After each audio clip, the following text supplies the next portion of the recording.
ప్రార్థన చేసుకుందామండి. పరమందున్న మా తండ్రి, దయగల మా దేవా, మీ ఘనమైన నామమునకు వేలాది స్తుతులు స్తోత్రములు తండ్రి. మహోన్నతుడా, ఇంతవరకు మీ నామమందు మాకు అనుగ్రహించిన క్షేమాన్ని, సంతోషాన్ని బట్టి మీకు స్తుతులు స్తోత్రములు తండ్రి. గతించిన కాలం అంతటిలో మీ కృపచొప్పున మమ్మను కాచి కాపాడి నేటి వరకు మీ రెక్కల చాటున భద్రపరిచినందుకు ఈ ఉదయకాల సమయంలో మీ పిల్లలైన మేము చిన్ని మందగా మీ పాద సన్నిధికి చేరి ఇంతవరకు మీ ఘనమైన నామమును స్తుతించి కీర్తించి కొనియాడడానికి మాకిచ్చిన ఈ చక్కటి అవకాశమును బట్టి మీకే స్తుతి స్తోత్రములు చెల్లించుకొనుచున్నాం. అల్పులమైన మమ్మను ప్రేమించి ప్రభువా, మా ఆయుష్కాలంలో పొడిగించిన నేటి దినాన్ని మీ పాద సన్నిధిలో ప్రారంభించుకోవటానికి సిద్ధపడుచుండగా కొద్దిసేపు మీ సన్నిధిని మాతో ఉంచండి. వినుచున్న మాటలోని భావమును మేమందరము చక్కగా గుర్తిరిగి మీ చిత్తము చొప్పున నేటి దినాన్ని నెరవేర్చుకునే భాగ్యాన్ని మా అందరికీ ప్రసాదించుమని సమస్తములో మహిమ ఘనత మీకే ఆరోపిస్తూ మీ కుమారుడైన క్రీస్తు నామమున ఈ ప్రార్థన మీకు సమర్పిస్తున్నాము తండ్రి. తండ్రి అయిన దేవునికి మహిమ కలుగునుగాక. ప్రభువైన యేసుక్రీస్తు నామములో చేరువచ్చిన మీ అందరికీ నా హృదయపూర్వక వందనాలు తెలియజేస్తున్నాను. నేటి పాఠ్యాంశముగా లూకాసు వార్త 19వ అధ్యాయము 9వ వచనాన్ని మనం చదువుకుందాం. లూకాసు వార్త 19వ అధ్యాయము 9వ వచనం. అందుకు యేసు, ఇతడును అబ్రహాము కుమారుడే, ఎందుకనగా నేడు ఈ ఇంటికి రక్షణ వచ్చి ఉన్నది. మరలా చదువుతున్నాను. అందుకు యేసు, ఇతడును అబ్రహాము కుమారుడే, ఎందుకనగా నేడు ఈ ఇంటికి రక్షణ వచ్చి ఉన్నది. దేవుడు తన పరిశుద్ధ వాక్యమును మన వినికిడిలో దీవించి ఆశీర్వదించునుగాక. ఆమెన్. చదవబడిన ఈ మాట ప్రభువైన యేసుక్రీస్తు వారు శరీరధారిగా ఈ లోకంలో ఉన్నప్పుడు సువార్త ప్రకటిస్తున్న రోజుల్లో ఇరుకో పట్టణంలో ఉన్న ఒక కాంట్రాక్టర్ గారు, అంటే కాంట్రాక్టర్ అంటే తెలుసు కదా, గుత్తేదారు అంటారు, సుంకపు అయితే కనుక ఆ రోజైతే కనుక సుంకరి అనేవారు. ఆ కాంట్రాక్టర్ గారితో అయితే కనుక ప్రభువైన యేసుక్రీస్తు వారు చెప్తున్నమాట, అతన్ని ఉద్దేశించి ఇతను కూడా అబ్రహాము కుమారుడే పలుకుతున్నప్పుడు, ఇతను కూడా అబ్రహాము కుమారుడే, ఎందుకనగా నేడు ఈ ఇంటికి రక్షణ వచ్చి ఉన్నది అని. ఈ మాట ఈరోజు ప్రపంచంలో ఉన్న ఏ ఒక్క వ్యక్తిని గురించి ఆలోచించినా అందరూ కూడా ఒకవేళ దేవుని చేత ఈ మాట అనిపించుకునే పరిస్థితి మాత్రం రావాలి. నీవు కూడా ఒకవేళ అబ్రహాము కుమారుడువేనా, లేదా నీవు కూడా అబ్రహాము కుమార్తెవేనా అన్న సంగతి మాత్రం ప్రతి ఒక్కరూ కూడా మననం చేసుకుని, అంటే మనసుకు తెచ్చుకుని నిజంగానే నేను అబ్రహాము కుమారున్నా అనిపించుకోవడానికి. లోకంలో ఈరోజైతే కనుక తమ వంశాన్ని బట్టో, తమ జాతిని బట్టో, లేదా లోకపరంగా తమకున్న స్థితిగతులను బట్టో మేమందరము కూడా పలానా వారు కుమారులము కుమార్తెలమని చెప్పుకోవటానికైతే కనుక వాళ్ళు ఎక్కువగా గర్వపడుతూ ఉంటారు, అతిశయపడుతూ ఉంటారు. వారు పలానా వంశం మాది అని చెప్పడానికైతే కరెక్టే. నీ వంశం దేవుని దృష్టిలో విలువైనదేనా? నువ్వు ఎవరిని గురించి అనుకున్నావో, నీ తండ్రి తాత ముత్తాతలు ఎవరైతే కనుక ఒకలా మీ వంశానికి ప్రారంభకులని మీరైతే ఎవరైతే చెప్తున్నారో వారు ఇంతకు దేవుని చేతైతే కనుక వాళ్ళు ప్రఖ్యాతి నొందిన వారేనా? దేవుని దృష్టిలో విలువైన వారేనా? మీ పితరులు ఎవరైతే ఉన్నారో వారు మిమ్మల్ని అయితే కనుక దేవునికి దగ్గరగా చేర్చగలిగేవారో, రేపటి దినాన మిమ్మల్ని అయితే కనుక ఆ దేవుని సన్నిధిలో ఆ పరలోకంలో అయితే కనుక ప్రవేశపెట్టగలిగే స్థితి వాళ్ళకు ఉంటుందా అనేదే ఇక్కడ మనందరం కూడా చదువుకోవాల్సిందే. మీ తల్లి తండ్రి మీ తాత ముత్తాతల గురించి ఆలోచించినప్పుడు వాళ్ళు గొప్పోళ్ళని మీరు చెప్తున్నారు. ఏ విషయంలో గొప్పోళ్ళు? లోకం దృష్టిలోనా, లేకపోతే కనుక దేవుని దృష్టిలోనా? ఒకవేళ లోకం దృష్టిలో మీకైతే కనుక ఆస్తిపాస్తులు సంపాదించి పేరు ప్రఖ్యాతులు సంపాదించి లేదా పెద్ద పెద్ద పదవుల్లోనూ లేకపోతే మరొక దాంట్లో మీరు కూర్చోబెట్టడానికి మీ పితరులు మీ పూర్వీకులు ఎవరైతే ఉన్నారో వారందరూ కూడా మీకు ఉపయోగపడ్డారేమో. కానీ రేపటి దినాన మీరందరూ చనిపోతారు కదా, ఆ చనిపోయిన తర్వాత దేవుని దగ్గరికి పంపించడానికి మీ పితరులు ఏమన్నా ప్రయోజనకారులేనా? రేపటి దినాన్ని మిమ్మల్ని అందరూ కూడా ఆ పరలోకంలో ఉంచడానికైతే కనుక వాళ్ళు ఏమాత్రమైనా ప్రయోజనం అవుతుందా? వాళ్ళు జ్ఞాపకం చేసుకోవటం వల్ల మీరైతే కనుక అతిశయపడుతున్నారు. కానీ ఇంతకు వాళ్ళు వెళ్ళారా పరలోకానికి? మీ పితరులు అనుకున్న వాళ్ళైతే కనుక వారైతే కనుక దేవుని సన్నిధికి వెళ్ళుంటారని ఖచ్చితంగా మీరు చెప్పగలరా? వారు బ్రతికిన బ్రతుకు ఏదైతే ఉందో ఆ దేవుడు మెచ్చేటట్టుగా, ఆయనకి నచ్చేటట్టుగా, రేపటి దినాన తన సన్నిధిలో అయితే కనుక వారు చోటు ఇచ్చేటట్టుగా ఉందని మీరు అనుకుంటున్నారా? నా తల్లి తండ్రి ఒకళ్ళు చనిపోయారని కనుక ఎవరిని అనుకునేటట్టయితే, నా తాత ముత్తాతలు చనిపోయారు, నా పితరులు చనిపోయారని మీరు అనుకునేటట్టయితే వారు ఈరోజు తప్పకుండా దేవుని చెంతనే ఉన్నారని ఖచ్చితంగా మీరు చెప్పగలరా? వాళ్ళు లోకంలో జీవించిన జీవితం మీకు కూడా ఒక అవగాహన ఉంటుంది కదా, వారు ఏం చేశారు అవగాహన ఉంటుంది కదా. వారైతే కనుక లోకపరంగా వారు ఎంత పేరు ప్రఖ్యాతులు సంపాదించినా దేవుని దృష్టిలో వాడి హితం కాకపోతే కనుక వారు పరలోకం చేరుకోవటం అసాధ్యమైన సంగతి మీకు తెలుసా? కానీ యేసుప్రభువు అయితే కనుక ఈ లోకానికి వచ్చి ఆనాటి వారు అందరితో చెప్పిన మాట ఈరోజు మనకు కూడా అయితే కనుక తెలియచేసిన మాట ఒకటే, నీవు కూడా గుర్తుపెట్టుకో, మీ అమ్మా నాన్న పేరు చెప్పుకుంటానో నీ తాత ముత్తాతల పేరు చెప్పుకుంటానో నువ్వు దేవునికి ఇష్టడు అవుతావు అనుకోవటం అమాయకత్వం. ఎందుకంటే నీ తల్లిదండ్రి యొక్క ప్రవర్తనో లేకపోతే నీ తాత ముత్తాతల యొక్క ప్రవర్తనో దేవునికి ఇష్టంగా లేదు. లోకపరంగా వాళ్ళు ఎంత గొప్ప బ్రతికినప్పుడు కూడా దేవుని దగ్గర మాత్రం వాళ్ళందరూ ఫెయిల్ అయ్యారన్న సంగతి మాత్రం మర్చిపోకూడదు.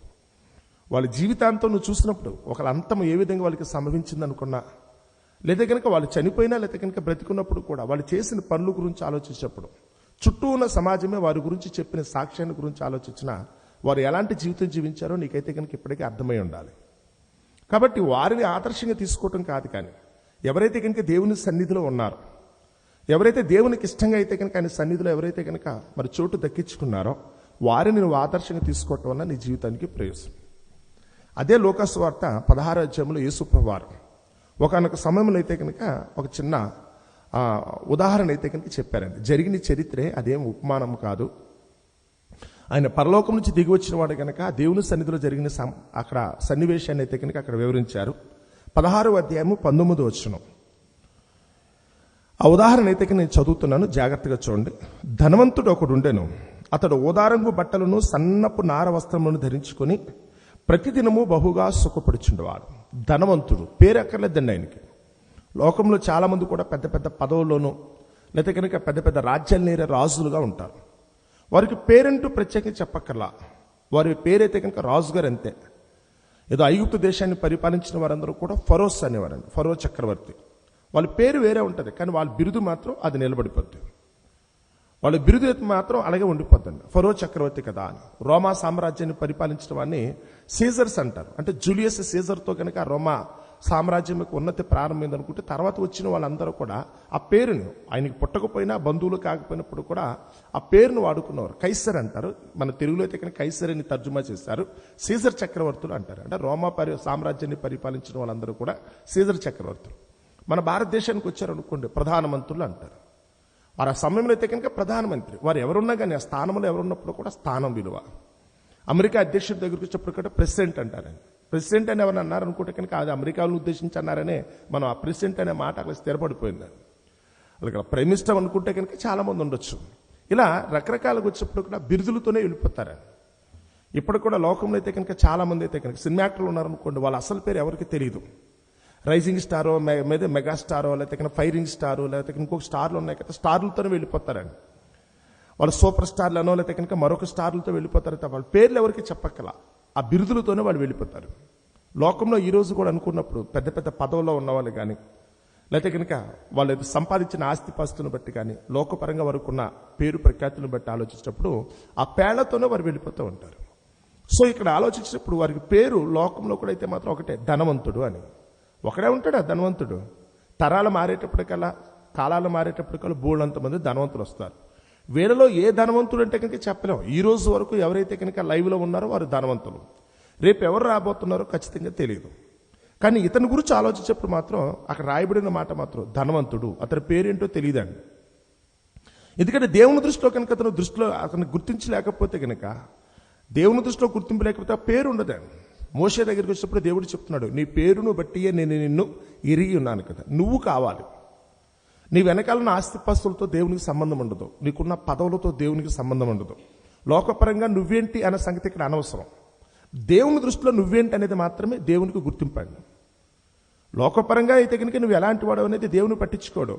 కావలసిందల్లా నువ్వు దేవుని దృష్టిలో ఎలాంటి వాడు, నీకంటూ అయితే కనుక రికగ్నిషన్ దేవుని దగ్గర ఉందా, గుర్తింపు లోకంలో కాకుండా దేవుని దగ్గర గుర్తింపు ఉందా? నలుగురు నన్ను పట్టించుకున్నారా లేదన్న సంగతి పక్కన పెట్టు, దేవుడు నిన్ను పట్టించుకున్నాడా లేదన్నదే ముఖ్యమైనది. ఇది అబ్రహాంకి అర్థమైంది.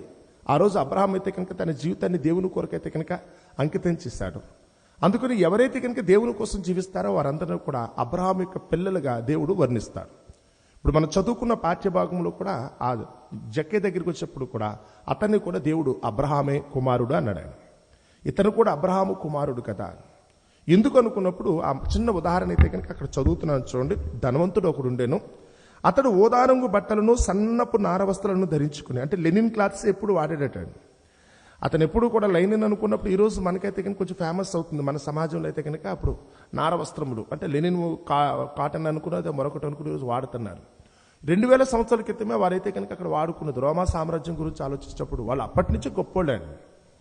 వాళ్ళకంటూ అయితే కనుక ఎంతో ఒక విధంగా ఉన్నతంగా జీవించడం అంటే అలాగా సుఖం అనుభవించడం అంటే ఏంటో ఆ రోజు నుంచే 2000 సంవత్సరాల క్రితం వాళ్ళకి తెలుసండి. అతను సన్నపు నార వస్త్రములను ధరించుకుని ప్రతిదినము బహుగా సుఖపడుచుండేవాడు. అతని పని ఏంటంటే కనుక సుఖం. అతనుకున్న ఆస్తిపాస్తులను బట్టి, అతనుకున్న అంగు ఆర్భాటాన్ని బట్టి సుఖమే పరమావధిగా జీవించే బ్రతుకైంది. సుఖమే పరమావధిగా జీవించే బ్రతుకు. ఇంకొక అతన్నప్పుడు 20 వచ్చిన చదివితే లాజరును ఒక దరిద్రుడు నేను. ఇతనైతే కనుక దరిద్రుడు. ఇతనికి బిరుదులేమీ లేవు, కానీ పేరు మాత్రం ఉందండి. ధనవంతుడికైతే మాత్రం ధనవంతుడు అనే బిరుదు ఉంది, కానీ పేరు లేదు. ఇతనికైతే మాత్రం లాజర్ అనే పేరు ఉంది. దరిద్రుడు కదా, ఇతన్ని ఎవరు గుర్తించరు, లోకంలో ఎవరో పట్టించుకోరు. కానీ దేవుని దగ్గర మాత్రం ఇతని పేరు తెలుసండి. ఒక ఎమ్మెల్యేగా నువ్వు తెలిసావు, ఎంపీగా తెలిసావు, మంత్రిగా తెలిసావు అంటారు కదా లోకంలో చాలా మంది. ఒక డాక్టర్ గానో, యాక్టర్ గానో, ఇంజనీర్ గానో, ఇవన్నీ లోకానికి సంబంధించినవండి. నీ పేరు దేవునికి తెలుసా? డాక్టర్లు చాలా మంది ఉంటారు, యాక్టర్లు కూడా చాలా మంది ఉంటారు, లాయర్లు ఉంటారు, లేకపోతే ఎమ్మెల్యేలు ఉంటారు, ఎంపీలు ఉంటారు, వందల కొద్ది వస్తూ ఉంటారు. ఎప్పటికప్పుడు కాలం గడిచేటప్పటికి నీ పేరు తెలుసా అనేది ఇక్కడ ముఖ్యమైనది. కానీ దరిద్రుని దగ్గరికి వచ్చినప్పటికీ కనుక అతని పేరు మాత్రం చెప్తున్నాడు స్పష్టంగా. అతని పేరైతే కనుక లాజరు. వాడు కురుపులతో నిండిన వాడే ధనవంతుని ఇంటి వాకిట పడి ఉండి అతని బల్ల మీద నుండి పడి రొట్టు ముక్కలతో ఆకలి తీర్చుకుని కోరిన గాని అతను బ్రతికేటట. అతనికి ఆస్తిపాస్తులు ఏం లేవు, ధనవంతుని ఇంటి వాకిటే పడి ఉండేవారట. వాడు తినగా పారవేసిన ఏదైతే ఎంగిలి ఆకులు ఉన్నావో వాటిల్లో ఉన్న మిగిలిన వాటిని కనుక తిని బ్రతికేవాడు ఈ లాజరు గారు. ఇతని దరిద్రుడు, ముందుగానే చెప్పానండి, అక్కడ రాయబడిన మాట అయితే కనుక దరిద్రుడు. కానీ అతనికి ఒక పేరుంది లాజరు గారు అని. అతనైతే కనుక హీనమైన జీవితం జీవించేవాడు, ధనవంతుడైతే కనుక బహుగా సుఖపడేవాడు. ఇది వాళ్ళిద్దరి యొక్క జీవితం కాంట్రాస్ట్ గురించి ఆలోచిస్తే ఒకరేమో ఉచ్చ స్థితిలో ఉన్నారు లోకపరంగా, మరొకరైతే కనుక లోకపరంగా హీన స్థితిలో ఉన్నారు. కానీ దేవుని దృష్టి ఆలోచించినప్పుడు వీళ్ళిద్దరు ఎలా ఉన్నారన్నది ఇక్కడ ప్రశ్న. వారిద్దరిలో ఎవరైతే కనుక దేవుని మెచ్చేటట్టుగా ఉన్నారనుకున్నప్పుడు కింద చదువుతున్నాను చూడండి. ఆ దరిద్రుడు చనిపోయి దేవదూతల చేత అబ్రహాము రొమ్మున ఆనుకున్నట్టుకు కొనుక్కోబడని. ఆ దరిద్రుడు అనుకున్న లాజర్ గారు చనిపోయినప్పుడు కనుక ఎవరి దగ్గరికి వెళ్ళాడట? అబ్రహాము రొమ్మున ఆనుకుంటాను. అంటే అబ్రహాము రొమ్మున అంటే చనిపోయిన తర్వాత ఎక్కడికి వెళతారు అనుకున్నప్పుడు యేసు ప్రభు వారైతే కనుక చిన్న హింట్ ఇచ్చాడు. రేపటి దినాన ఒకవేళ కనుక వెళ్ళబోయే ఆ పరదేశు అని ఏదైతే అనుకున్నామో, మనుషులు ఎవరైతే కనుక చనిపోయారో, దేవునికి ఇష్టంగా ఎవరైతే చనిపోయారో వారు వెళ్ళే ఆ నెమ్మది పొందే స్థలం అనుకున్నప్పుడు అక్కడ ఇంపార్టెంట్ వ్యక్తి ఎవరున్నారనుకుంటే కనుక అబ్రహాము గారు ఉన్నారటండి. ఎవరైతే లోకమంది అయితే కనుక దేవునికి ఇష్టంగా ఉండి చనిపోయారో, ఒక మంచి సాక్ష్యం పొంది చనిపోయారో, వాళ్ళు రేపటి దినాన అబ్రహాము రొమ్మున ఆనుకుంటానికి వెళ్ళిపోతారట. అంటే అబ్రహాముకి ఏ స్థానం ఉన్నదన్నది ఇక్కడ పాయింట్. ఈరోజు ఇశ్రాయేలీ ప్రజలు అనుకున్నప్పుడైతే కనుక ఆ ఇశ్రాయేలీ ప్రజలందరూ కూడా మా తండ్రి అబ్రహాముని చెప్పుకోవటానికి వాళ్ళందరూ గర్వపడతారు. ఈరోజు ఒకవేళ కనుక అరబ్స్ ఉన్నారనుకోండి, సపోజ్ ఎవరో అది గల్ఫ్ కంట్రీస్లో ఉన్న వాళ్ళందరూ కూడా, వారందరూ కూడా మేమైతే కనుక అబ్రహాము సంతతి అని చెప్పుకోవడానికి వాళ్ళు గర్వపడతారు. ఎందుకంటే మేము అబ్రహాము పుట్టిన వాళ్ళం కదా. అరబ్స్ అందరూ కూడా వాళ్ళు ఇష్మాయిలీ సంతానం అనుకున్నప్పుడు వాళ్ళందరూ ఈరోజు ప్రపంచంలో ఎవరైతే కనుక ఉన్నతంగా బ్రతుకుతున్నారో, ఒకళ్ళు ఖరీదుగా బ్రతుకుతున్నారో, సుఖవంతంగా బ్రతుకుతున్నారో, ఈరోజు వాళ్ళందరికీ కూడా అయితే కనుక అబ్రహాముకి దేవుడిచ్చిన వాగ్దానం, నీ సంతానమునైతే కనుక ఆకాశంలో ఉన్న నక్షత్రం అంత విశాలంగా చేస్తాను కదా, సముద్రపు ధరలో ఉన్న ఇసుక రేణులంత విస్తారంగా వారిని విస్తరింప చేస్తాను కదా అని వాగ్దానం చేసిన దేవుడు. అందుకని ఈరోజు అందరూ కూడా ఏదైతే కనుక ఒకవేళ ఈరోజు ఆ మధ్య ఆసియా అని కనుక మీరు దేని గురించి అనుకుంటున్నారో, పశ్చిమాసియా దగ్గరకు వచ్చిన అవన్నీ కూడా అబ్రహాము సంతతికి దేవుడిచ్చిన స్థలాలు. అక్కడ ఏమీ ఉండదు, చూడడానికైతే కనుక ఒక పచ్చటి నేల కూడా కనపడదు. కానీ ప్రపంచంలో అత్యంత ధనవంతులు వాళ్ళే. పైకి మాత్రం వాళ్ళు వ్యవసాయం చేసి మనలాగైతే కనుక పొద్దున్నే లేచి సాయంత్రం వరకు కష్టపడి 6 గాలం శ్రమించి ఏమీ లేకుండా కూర్చునే రకాలు కాదండి వాళ్ళు. వాళ్ళు ఎప్పుడు కూడా కూర్చుంటారు. వాళ్ళకైతే కనుక ఇంట్లో కూర్చుంటే కనుక వాళ్ళకి కావలసినవన్నీ కూడా సమకూరిపోతూ ఉంటాయి. ఎందుకంటే తన ప్రియులు నిద్రించుచుండగా దేవుడు వారికి ఇచ్చుచున్నాడు. అంటే అబ్రహాము సంతతికి దేవుడు చేసిన వాగ్దానం ఈ రోజు కూడా నెరవేరుతుంది. ఎటు చూస్తున్న ఇసుకనేలే, వాడు ఎడారిలో బ్రతుకుతున్నట్టు ఉంటారండి. కానీ వాళ్ళంత రిచ్గా, వాళ్ళంత సుఖవంతంగా ఎవరు బ్రతకరు. ఎందుకంటే దేవుడు వారికి ఇచ్చిన అపారమైన వనరులు అలాంటివి. దేవుడు వారికైతే కనుక ఇచ్చిన ఆశీర్వాదం అలాంటిదండి. ఇప్పుడు కూడా కళ్ళ ముందు కనపడుతుంది, తెలుసుకుంటే కనుక చాలా మంచిదండి. ఈరోజు మన మీదే చేస్తున్నామని కాదు. అందుకు 120 కీర్తన చదువుతున్నప్పుడు సొలొమోను ఒక మాట చెప్తాడు. కొందరు వేకునే లేచి చాలా రాత్రి అయిన తర్వాత కష్టపడి తానైతే కనుక పట్ట పోషించుకునే వాళ్ళు ఉన్నారట. ఈరోజు మన బ్రతుకులనే వేకునే 3 గంటలకే లేచి రాత్రి 11 గంటల వరకు కష్టపడి పని చేసే వాళ్ళు చాలా మంది ఉన్నారు. శ్రమించటం అబ్బా నేను కష్టపడుతున్నాను కదని. ఏమొచ్చిందిరా అంటే, నువ్వు కష్టపడితే కనుక ఏమొచ్చిందంటే కనుక వేసిన పంట చేతికి తిరిగి వస్తుందో లేదో కూడా ఖచ్చితంగా చెప్పలేని పరిస్థితి. ఏదైనా ఒక పని పూనుకున్నావు అనుకుంటే కనుక ఉన్నట్టుగా ఆశించిన రీతిని నెరవేరుతుందంటే కనుక డౌటేనండి. ఇంత చేసినా ఏముంది అనుకుంటే కనుక ఇంతే. ఏ బ్రతుకులో ఏ మార్పు ఉంది? ఏదో ఒకవేళ కనుక కొద్దో గొప్ప మన దేశ జనాభాలో 100కైతే కనుక 1% 2% మాత్రం కోట్లు సంపాదించే వాళ్ళు ఉన్నారు. మిగతా వాళ్ళందరూ కూడా పరిస్థితి ఏంటి? ఎప్పటికప్పుడైతే కనుక మనసంతా వేదనతో బాధతో ఏం జరుగుతుందన్న భయంతో బ్రతికేవాళ్ళే తప్ప పరిపూర్ణంగా సంతోషించేవాళ్ళు ఎవరున్నారు? అదే వెళ్ళండి ఒకవేళ కనుక ఆ గల్ఫ్ కంట్రీస్కి వెళ్ళండి, వాళ్ళు ఏ పని చేయరు. పైగా మన దేశం నుంచి కూడా అయితే కనుక చాలా మంది వెళ్ళి వాళ్ళకి ఊడిగం చేస్తూ ఉంటారు. వాళ్ళందరికీ ఊడిగం చేస్తూ ఉంటారు. ఏమి అంటే కనుక ఒకటే మాట, అబ్రహాముకు దేవుడు ఇచ్చిన వాగ్దానం. వాళ్ళ పితరుడు అంత పవర్ఫుల్ అండి. అందుకని అబ్రహాము కొడుకు నేను చెప్పుకోవడానికి వాళ్ళు గర్వపడతారు.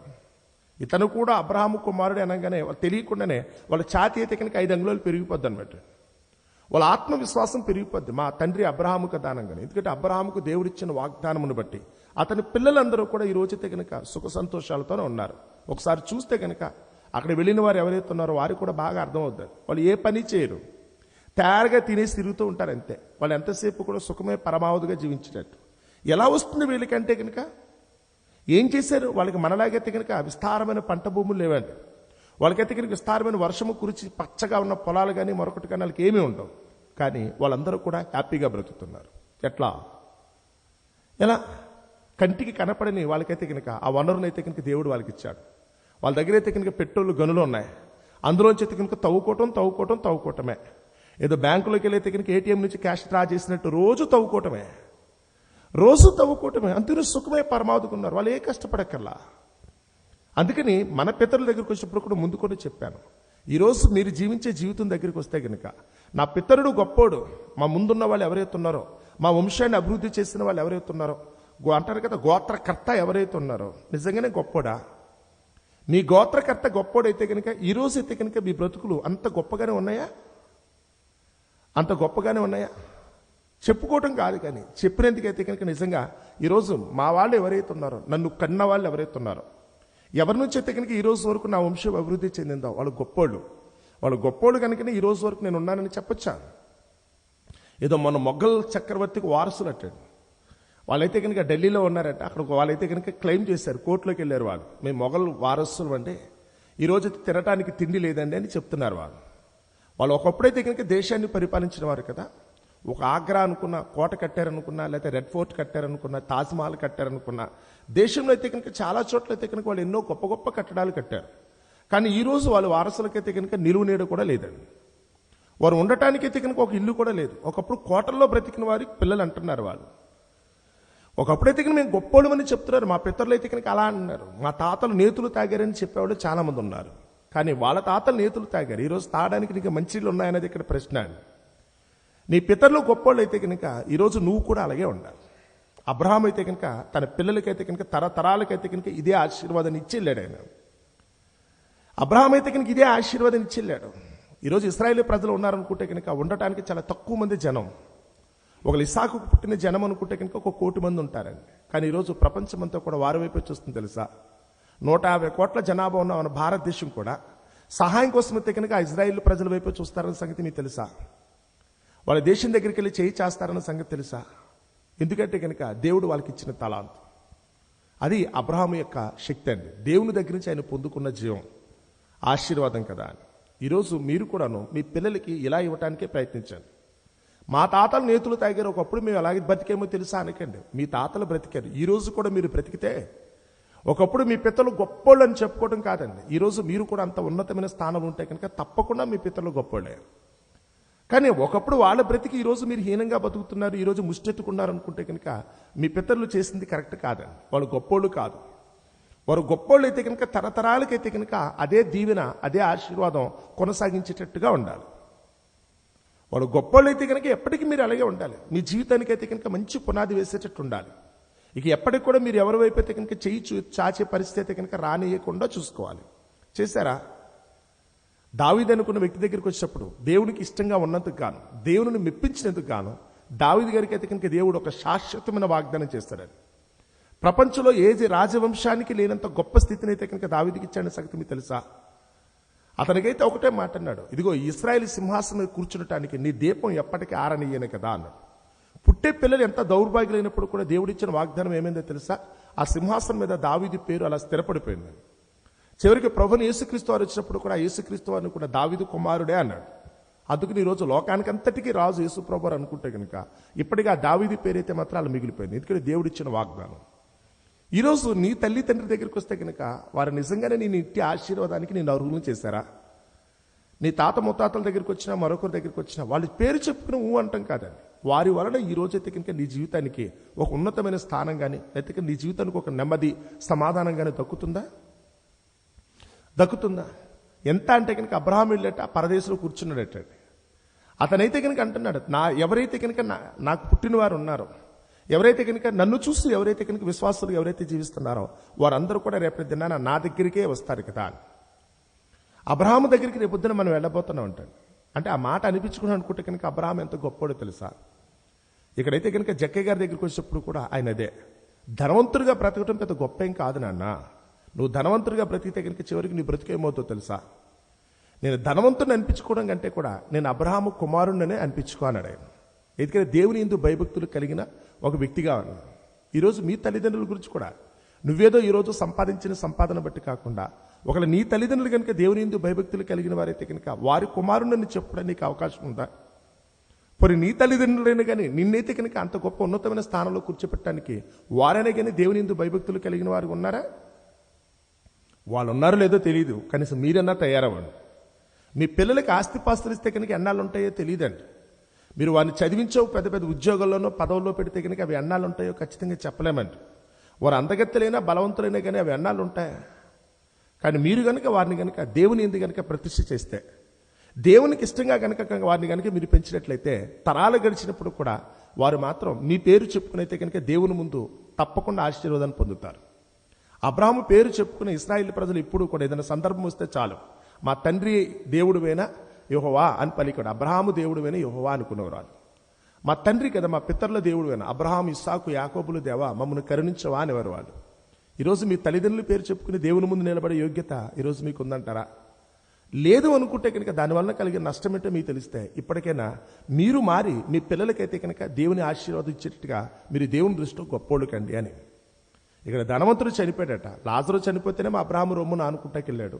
ధనవంతుడు చనిపోయాడు, ఆయనైతే కనుక పాతాళంలో బాధపడుతున్నాడట.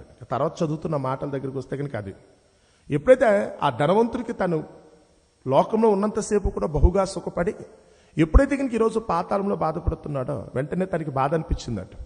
అయ్యో నన్నైతే కనుక ఈ నరకం నుంచి తప్పించే వాళ్ళు ఎవరు లేరన్న ఉద్దేశంతో అప్పుడు అబ్రహాము వైపు చూడటం నేర్చుకున్నాడట. తండ్రివైన అబ్రహామా నన్ను కరుణించవా, నాకైతే సహాయం చేయవా అని అడుగుతున్నాడు అతను. కానీ అబ్రహాం అయితే కనుక అక్కడ చెప్పిన సమాధానం, దేవుడు నీకు ఇచ్చిన జీవితకాలం ఒకటి ఉంది, అది 60-70 సంవత్సరాల కాలం అయితే కనుక ఈ లోకంలో ఉండొచ్చు. నీకు అవకాశం ఉన్నంత వరకు నీ జీవిత కాలంలో ఒకలా కనుక నీకు ఇష్టమైనట్టు బ్రతకాలనుకున్న ఉద్దేశంతో నువ్వు దేవుని మర్చిపోతే, నీ పితరుడు అనుకున్న అబ్రహాంను కనుక నువ్వు మర్చిపోతే అనుకో, ఈరోజు నిన్ను జ్ఞాపం చేసుకోవడానికి ఎవరో రారు. నీ జీవిత కాలంలో నువ్వు ఎవరినైతే జ్ఞాపం చేసుకుంటావో నువ్వు చనిపోయిన తర్వాత ఆ జ్ఞాపం చేసుకున్న వ్యక్తులు నీ దగ్గర ఉంటారు. ఈరోజు నువ్వు ఎవరిని ఆదర్శంగా తీసుకుంటున్నావు? ఎవరి మార్గంలో పయనించడానికి నువ్వు ప్రయత్నిస్తున్నావు? లోకంలో ఉన్నంతసేపు కొద్దిపాటి సుఖము భోగం అనిపించే వారి కొరకు నువ్వు బ్రతుకుతున్నావా? చనిపోయిన తర్వాత అయితే నీ చేయి పుచ్చుకునైతే కనుక నెమ్మదికరమైన స్థలంలోకి నడిపించే నీ పితరుల గురించి నువ్వు ఆలోచిస్తున్నావు అన్నది అక్కడ ప్రశ్న. ఈరోజు ఎవరెలా చూసినప్పుడు కూడా చాలామంది వయసుకు వచ్చిన పిల్లల ఇంట్లో ఉండే ఫోటోలు ఒకలా ఉంటాయి కదా.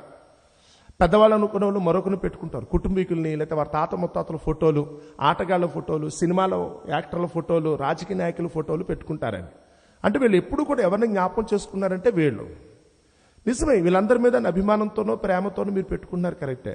రేపు చనిపోయిన తర్వాత వీళ్ళందరూ మీ దగ్గరికి వచ్చి మిమ్మల్ని అయితే కనుక మంచి స్థలంలో కూర్చుండి పెడతారని మీరు చెప్తారా? వీళ్ళందరూ కూడా దేవుని సన్నిధికి నేను కొనిపోయే వాళ్ళైనా, లేకపోతే లోకంలో అయితే కనుక నీకు సుఖము సంతోషం పంచేవారా? చూసుకున్నారా? నీ తలంపులు ఎలా ఉన్నావో ఒకసారి చూడండి. ఈ జీవిత కాలంలో ఈరోజు మీరు ఎవరిని జ్ఞాపకం చేసుకున్నారు? కేవలం ఈ లోకంలో ఈ జీవిత కాలం మట్టిగా సుఖమో భోగం అనిపిస్తానని చూస్తున్నారా? చనిపోయిన తర్వాత రేపటి దినాన్ని వెళ్ళబోయే పరలోకాన్ని గురించి మీరు ఆలోచిస్తున్నారా? ఒకలా దేవుని సన్నిధికి వెళ్ళాలనుకుంటే అక్కడ నడిపించే వ్యక్తులు ఎవరో మీకు తెలుసా? అక్కడ నడిపించే వ్యక్తులు ఎవరో తెలుసా? అబ్రహాం అయితే కనుక ఆ రోజు బహుగా సుఖపడిన ధనవంతుడిని డినై చేశారండి.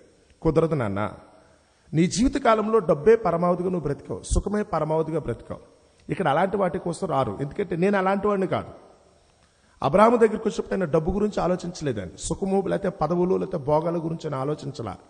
దేవుడు ఏది చెప్తే కనుక ఆ మాటను ఉన్నది ఉన్నట్టుగా నెరవేర్చాడు. ఎక్కడికి వెళ్ళమంటే అక్కడికి వెళ్ళాడు, ఎక్కడ ఉండమంటే అక్కడ ఉన్నాడు. ఏది చేయమంటే అది చేసినందుకు గాను, అబ్రహాం అలా ఉన్నందుకు గాను అబ్రహాము సంతతికి తరతరాలకి కూడా దేవుడైతే కనుక గొప్ప వాగ్దానం చేశాడు.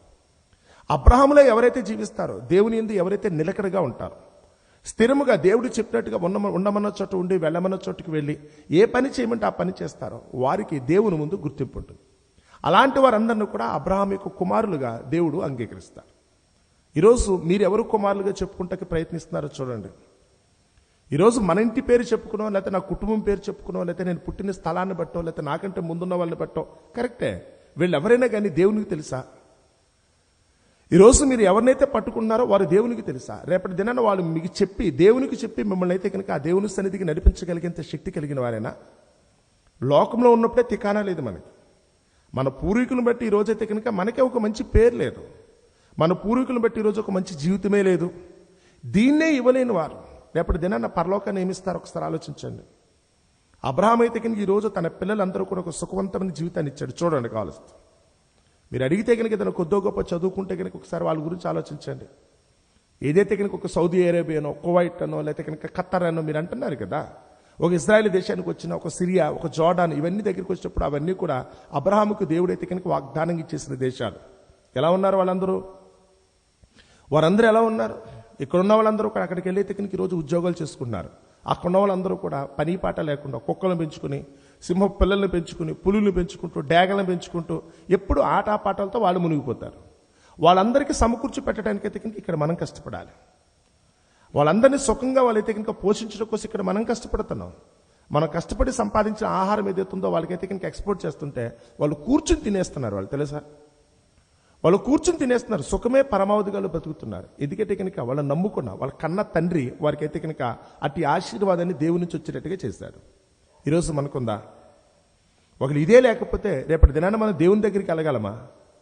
ఆ పరలోకానికి వెళ్ళే ఛాన్స్ వస్తుందా? రావాలి అనుకుంటే కనుక ముందు మనం ఎవరి పిల్లలుగా ఉండటానికి ఇష్టపడాలో చూసుకోండి. ఈరోజు మనం చదువుతున్న పాఠ్య భాగంలో 19వ అధ్యాయం మొదలు వచ్చి చదువుతుంటే మనం 9వ వచనం చదువుకున్నాం కదా. 19వ అధ్యాయం లోకాసు వార్త 9 చదివి నేను మొదటి నుంచి చదువుతున్నాను చూడండి. యేసు సంచరించుచు యెరికో పట్టణంలో ప్రవేశించి దాని గుండా పోవుచుండెను. ఇదిగో సుంకపు గుత్తదారుడును ధనవంతుడైన జక్కయ్య. ఈయన కూడా ఎవరట? ధనవంతుడు, కాకపోతే జక్కయ్య అని పేరైతే మాత్రం రాసి పెట్టారు. ఎందుకంటే తర్వాత ఇతనైతే కనుక జక్కయ్య. ఈయన ఒక కాంట్రాక్టర్ గారు, రెవెన్యూ కాంట్రాక్టర్ గారు. పన్నులు వసూలు చేసి ఆ పన్నులు వసూలు చేస్తే కనుక రోమా ప్రభుత్వానికి అయితే కనుక అందులో పర్సంటేజ్ చెల్లించి మిగతాది ఇతను తీసుకునేవాడు. ఆ రోజైతే కనుక పన్ను కట్టడానికి కూడా, పన్ను కట్టించుకోవడానికి కూడా అయితే కనుక కాంట్రాక్ట్ ఉండేవి. ఇప్పుడు టోల్ గేట్స్ ఉన్నాయి చూడండి, మీరు రోడ్ అంటే వెళ్తున్నప్పుడు టోల్ గేట్స్ అవన్నీ కూడా కాంట్రాక్ట్స్ అనండి. వాళ్ళైతే కనుక గవర్నమెంట్కి ఎంత ఇస్తారో మిగతాదంతా వాళ్ళు ఉంచుకుంటారు. ఎంత పెట్టుకుంటారు అనేది వాళ్ళ చేతిలో ఉంటుందని. ఈరోజు ఇక్కడికి వచ్చేటప్పుడు అయితే కనుక జక్కయ్య దగ్గరికి వచ్చేటప్పుడు ఈయన కూడా అంతే, సొంకపు గుత్తదారుడు. ఈయన కూడా రెవెన్యూ కాంట్రాక్టర్ గారు. ఈ కాంట్రాక్టర్ గారు అయితే కనుక ఓ సందర్భంలో యేసు ప్రభును చూడాలని కోరుకున్నాడట. కానీ అతనికి ఒక అవలక్షణం ఉంది. అంటే కొద్దిపాటి ఇబ్బంది ఏంటంటే అతను పొట్టివాడు, హైట్ తక్కువ. యేసు ప్రభు చుట్టూ వేల మంది జనం ఉన్నప్పుడు ఈ హైట్ తక్కువగా ఉన్న ఈయన యేసు ప్రభును చూడడం అంటే సాధ్యం కాదు. కానీ తన మనసులో మాత్రం ఒక బలమైన ప్రేరణ ఏంటంటే కనుక యేసు ప్రభును తప్పకుండా చూడాలన్న కోరికతో అతను వెళ్ళాడట. వెళ్ళినప్పుడు అతను ఆలోచించిన విధానం ఎంత కాదనుకున్నా కొద్ది గొప్ప తెలివి కలిగిన వాడు. అంత గొప్ప ధనవంతుడుగానో లేకపోతే కనుక రోమా ప్రభుత్వానికి అయితే కనుక ఏజెంట్గా ఉన్నాడంటే అంత ఈజీ కాదండి. కాబట్టి ఈయనకున్న తెలివిని బట్టి ఈయన చేసిన 12 చూడండి అక్కడ 4వ వచనం. అప్పుడు యేసు ఆ త్రోవను రానై ఉండని కనుక అతను ముందుగా పరిగెత్తి ఆయనను చూచుటకు ఒక మేడి చెట్టు ఎక్కాను. ఇప్పుడు కూడా ఆయన అయితే కనుక యెరికో పట్టణం, చాలా మంది యెరూషలేము యాత్ర చేస్తూ యెరికో పట్టణానికి వెళతారు. ఇప్పుడు కూడా ఆ చెట్టు అయితే కనుక ఆ 4 రోట్లు కూడలుగా ఉన్నట్టయితే కనుక అక్కడ ఉంటుందండి. ఆ చెట్టు ఇప్పుడు కూడా సజీవంగానే ఉంది. ఎందుకంటే కనుక ఒకప్పుడు జక్కయ్య అనే వ్యక్తి ఈ చెట్టు ఎక్కాడు కదా. యేసు ప్రభును బట్టి అయితే కనుక అతను ఆనందించినందుకు గాను యేసు అయితే కనుక అతను కూడా అబ్రహాము కుమారుడిగా లెక్కించాడు కదన్న సంగతి ప్రపంచానికి అంతా తెలియటం కోసమే. దాదాపు 2000 సంవత్సరాలుగా ఆ చెట్టు ఇప్పటికీ అక్కడ అలాగే ఉన్నది. సో ఆ మేడి చెట్టు అయితే కనుక అక్కడ ఎక్కాడట. యేసు ఆ చోటుకు వచ్చినప్పుడు కన్నులు ఎత్తి చూచి, అందరూనేమో యేసు ప్రభుని చూడడానికి ప్రయత్నిస్తున్నారు, కానీ ప్రత్యేకంగా చెట్టెక్కిన ఈయనని ఎవరు చూస్తారట? యేసు ప్రభు చూస్తారు. ప్రత్యేకత అండి. అందరిలా నువ్వు బ్రతికితే కనుక నిన్ను ప్రత్యేకంగా ఎవరో పట్టించుకోరు, కానీ నీకున్న ప్రత్యేకమైన ఆసక్తి, శ్రద్ధే దేవుని కూడా నీ వైపెత్తి చూసేటట్టుకుంటుంది. అబ్రహాం ఆ రోజు ప్రపంచమంతా ఒక టైప్లో ఉంటే కనుక అబ్రహాం ఒక్కడే స్పెషల్గా ఉన్నాడు. అందుచేతనే దేవుడు అబ్రహాంని ఎన్నిక చేశాడు. లోకమంతా కూడా పాపంతో మునిగిపోయి ఉన్నప్పుడు దేవుడు జలప్రలయం చేత వారందరినీ చంపేద్దాం అనుకున్న సమయంలో నోహు ఒక్కడే దేవుని దృష్టిలో స్పెషల్గా కనపడ్డాడు. అలాగే ఎరుకో పట్టణం దగ్గరికి వచ్చినప్పుడు కూడా యేసుప్రభు చుట్టూతో వేల కొలది జనాలు వస్తున్నారు. అందరూ యేసుప్రభు కూడా పడుతున్నారు, మీద పడిపోతున్నారు, ముందెళ్ళిపోతున్నారు. కానీ జక్కయ్య ఒక్కడు మాత్రం చెట్టెక్కి చూస్తున్నాడు. అందరూ ఒక పద్ధతి అయితే కనుక జక్కయ్యది ఒక స్పెషల్. ఎందుకంటే తనకున్న అవలక్షణాన్ని కూడా అయితే కనుక అతనైతే కనుక లెక్క చేయకుండా యేసును చూడాలి చూడాలి అనుకున్నాడు. ఆ చూడాలి అనుకున్నప్పుడు అయితే కనుక యేసుప్రభు నిజంగానే ఆయన వైపు చూస్తాడు. జక్కయ్య యేసును చూడడం కాదు, కానీ యేసే జక్కయ్య వైపు అయితే చూశాడు. వెంటనే యేసుప్రభు అతనితో అన్నాడట, నన్ను చూడడం కోసం ఇంత రిస్క్ తీసుకున్నాడన్న ఉద్దేశంతో, జక్కయ్య కిందకి దిగు, నేడు నేను నీ ఇంట ఉండాలి. నన్ను చూడడం కోసం నువ్వు ఇంత ఆతృత పడ్డావు, పర్వాలేదు, ఇప్పుడు నేను నిన్ను చూడాలనుకుంటున్నాను. నిన్నే కాకుండా నీ ఇంటినంతటి కూడా చూడాలనుకుంటున్నాను. ఈ రాత్రికి నేను నీ దగ్గరే ఉంటాను, నడు మీ ఇంటికి అన్నాడట. గొప్ప అదృష్టం. యేసు స్వయంగా ఆ మాట చెప్పైతే కనుక అతని ఇంటికి వెళ్తాం అదృష్టం అండి. వెంటనే జక్కయ్య తన ఇంటికి తీసుకెళ్ళాడట. ఇంటికి తీసుకెళ్తున్నాడు, కానీ అతని మీద అయితే కనుక లోకంలో ఒక అపవాదం ఉంది. అతను పనులు కట్టించుకునేవాడు కదా, రెవెన్యూ డిపార్ట్మెంట్ కాంట్రాక్టర్ అనుకుంటే కనుక మామూలుగా ఉండదు. ఇప్పుడుకున్న రెవెన్యూ డిపార్ట్మెంట్ దగ్గరికి వచ్చేప్పుడు కూడా ఏదో ఒక ఇది ఉంటుంది కదండి, మనుషుల దగ్గర లంచగొండి తనమో మరొకటి ఉంటే కనుక వాళ్ళ మీద సదభిప్రాయం ఉండదండి. తెలియకుండానే ఆ మీద అయితే కనుక ఒక నింద, మంచి వాళ్ళు కూడా చివరికి మిగతా వాళ్ళని బట్టి అయితే కనుక ఇబ్బంది పడే పరిస్థితి కూడా ఉందండి. ఎందుకంటే వాళ్ళ మీద ఒక దురభిప్రాయం ఏర్పడిపోయింది, వాళ్ళ మీద ఒక ముద్ర పడిపోయింది కదా, తప్పు ముద్ర పడిపోయింది. సో ఈ జక్కయ్య దగ్గరికి వచ్చేప్పుడు కూడా జక్కయ్య ఇంటికి యేసుప్రభు వెళ్తుంటే పక్కన్న వాళ్ళందరూ కూడా మూలుకోవటం ప్రారంభించారట.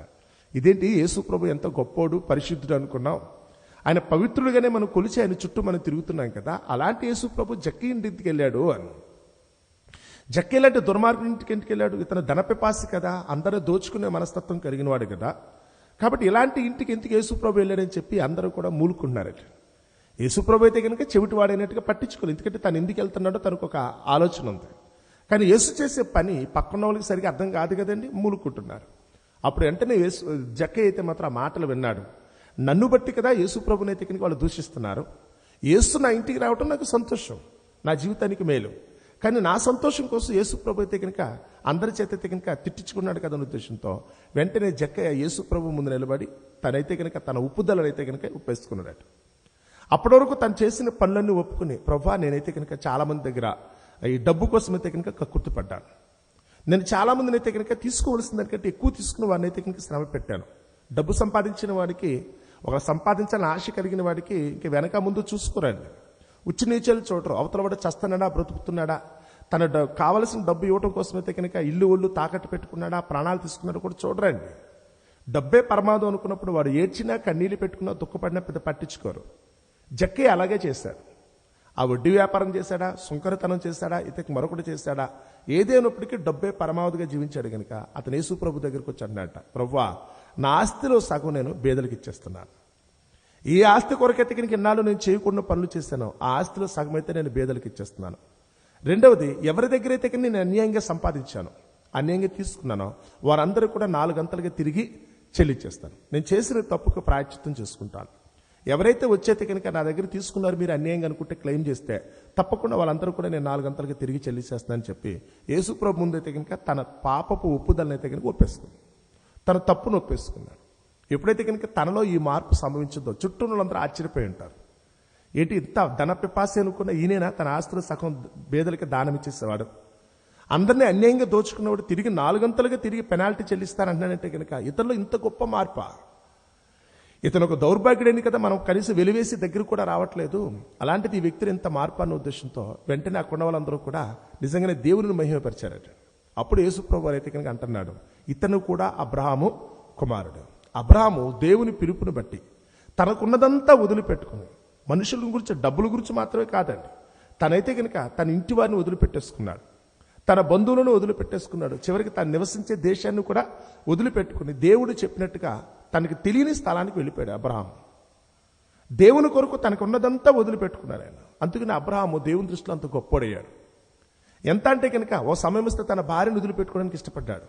ఓ సమయం ఇస్తే కనుక తన కొడుకును పోగొట్టుకోవడానికి కూడా ఇష్టపడ్డాడు ఆయన. ఎందుకంటే దేవుడు చెప్తే నేను ఏదైనా చేస్తాననుకునే మనస్తత్వం అబ్రహాము దాన్ని. అందుచేత అబ్రహాము దేవుని దృష్టిలో ఒక గనుడయ్యాడు. ఇప్పటికీ ఆయన గనుడుగానే ఉండిపోయాడు.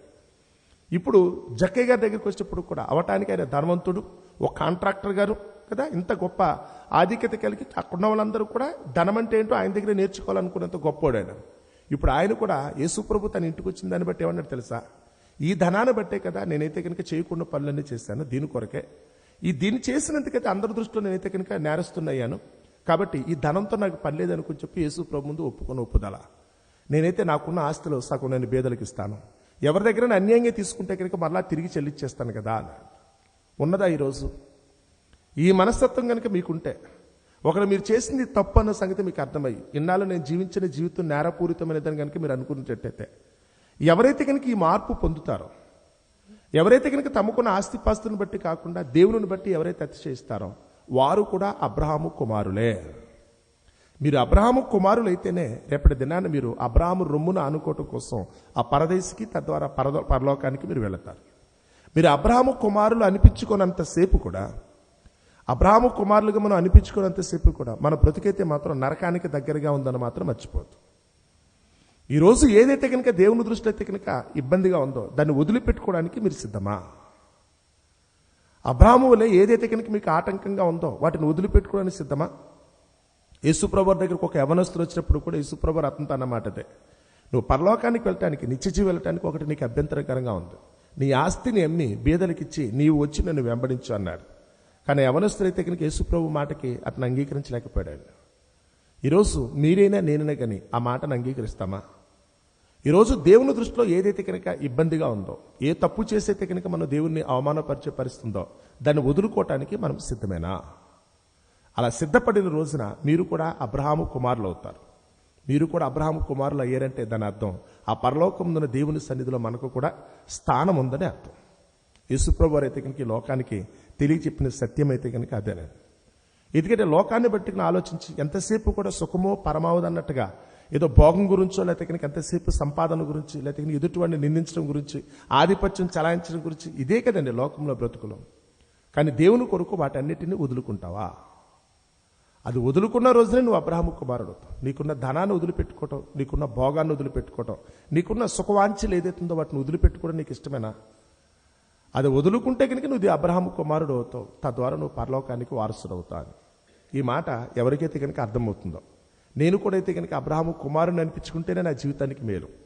ఏమో నా పితరుల పేర్లు చెప్పుకుంటే కనుక ఏముంది, ఈరోజు నాకు లోకంలోనే సరైన బ్రతుకులేదు, ఇక్కడే అయితే కనుక కడు కష్టాలతో అయితే కనుక జీవిస్తున్నాను. ఏమిచ్చారు? నా పితరులు దేవునికి ఇష్టంగా బ్రతకలేకపోయారు కనుక ఈరోజు కూడా నా బ్రతుకలా అయిపోయింది. కాబట్టి నా పితరులను బట్టి కాదు, కానీ నేనైతే కనుక అబ్రహామును బట్టి జీవిస్తానని ఎవరైతే కనుక అబ్రహాముకు వారసులుగా జీవిస్తారో, అబ్రహాము వలె దేవునికి ఇష్టంగా ఉంటారో, నిజంగానే ఆ జీవితాలు అయితే కనుక ధన్యకరంగా మారతాయి. లోకంలో ఉన్నంతసేపు దేవుని కాపుదలను బట్టి సంతోషంగా జీవించడానికి, రేపటి దిన ఆ పరలోకంలో స్థానం సంపాదించడానికి అవకాశం ఉంటుంది కనుక అట్టి కృప దేవుడు మనందరికీ జీవించాలని, అనుగ్రహించాలని, ఆ దేవుని కృపను బట్టి మనందరూ కూడా సంతోషంగా జీవించాలని మిమ్మల్ని అందరినీ మనసారా కోరుకుంటూ ఈ నా మాటలు ముగిస్తున్నాను. అట్టి కృప దేవుడు మనందరికీ నీ దయచేయునుగాక.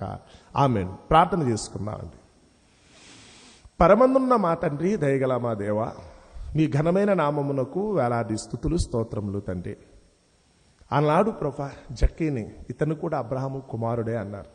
ఎవరైతే ప్రభా మీ అందరి భయభక్తులు కలిగి లోకాన్ని విడిచిపెట్టి మిమ్మల్ని అనుసరించిన అబ్రహామును ఆదర్శంగా తీసుకుంటారో వారు మాత్రమే రేపటి దినాన ప్రభా నిత్య జీవానికి వారసులవుతారన్న సంగతిని మరొకసారి మీ కుమారుని యేసు మాటలను బట్టి ప్రభా మేమందరం కూడా చదువుకోవడానికి చక్కటి అవకాశం ఇచ్చారు తండ్రి. మీ కుమారుడు తెలియచేసిన ఈ సత్యాన్ని మేము మరిచేవారుగా కాకుండా తండ్రి మా బ్రతుకులు ప్రభా తండ్రి మా పూర్వీకులు బట్టో మా పితరులు బట్టి మేము అతిశయించేవారంగా కాకుండా ఎవరైతే కనుక మీ కుమారుని యేసుక్రీస్తు మార్గంలో పయనించారో, ఎవరైతే మీరు చెప్పినట్టుగా ప్రభా మీ ముందు వినయంగా తమ జీవితాన్ని సమర్పించారో వారిని ఆదర్శంగా తీసుకుని జీవించగలిగే భాగ్యాన్ని మా అందరికీ దయచేయమని వేడుకొంచున్నాం. అనుగ్రహించబడే నేటి దినాన్ని ప్రారంభించుకొనిచుండగా లోకాశలను బట్టో తండ్రి ప్రభా మేమైతే కనుక సుఖభాగాల కోసం ఆశపడేవారుగా కాకుండా అలనాడు అబ్రహాము ఏ విధంగా అయితే కనుక తన్ను తాను మీకు సమర్పించుకుని మీ చిత్తానుసారంగా జీవించాడు, అట్టి కృప బట్టి మేము కూడా తండ్రి వారిని ఆదర్శంగా తీసుకుని జీవించగలిగే భాగ్యాన్ని మాకు కూడా ప్రసాదించమని అలనాడు అబ్రహాముకు చేసిన నిత్య వాగ్దానం ఈరోజు మా బ్రతుకులో కూడా నెరవేర్చమని మీ కుమారుడైన క్రీస్తు నామమున ఈ ప్రార్థన మీకు సమర్పిస్తున్నాము తండ్రి.